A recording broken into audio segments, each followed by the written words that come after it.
Dr. Jaffe, can you tell us what nutrient deficiencies play a part in causing the ankles to swell? Does the potassium play a part in this?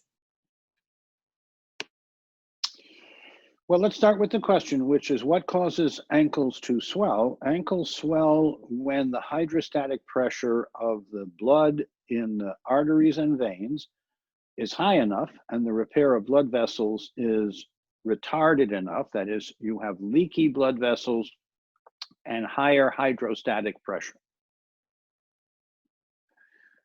Potassium does play a role, relatively minor. PERK Mag Plus Guard and PERK MitoGuard, as well as the LRA by ELISAC tests and Plan B cause. The people who have mild heart failure, and by the way, when your ankles swell, that is called class 1 heart failure according to the New York Heart Association, and I believe the American Heart Association and American College of Cardiology agree with that. So what's a person to do? Well, first of all, you have to stay well hydrated. You want lots of herbal beverages and water. You want less caffeinated beverages and alcoholic adult beverages and artificially sweetened beverages. You want to avoid processed foods. You want to eat the food you can digest, assimilate, and eliminate without immune burden so that you can enhance immune defense and repair to repair the blood vessels. You can restore a healthy neurochemical and hormonal balance so that the stress of daily living doesn't wear you down.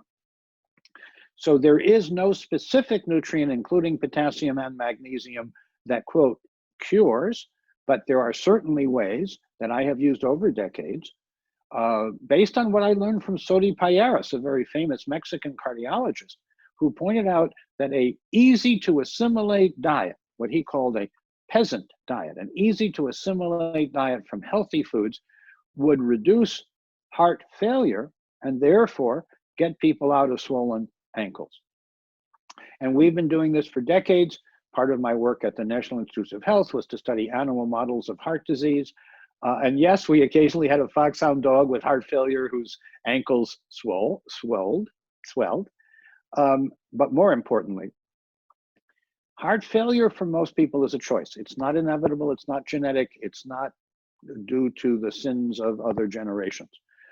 It is mostly due to the habits of daily living. It is mostly due to measuring yourself, 4 self-assessments and 8 predictive biomarkers, and maybe even your stress response, because there is opportunity to evoke human healing responses, to get the bad stuff out and the good stuff in, and to do that today.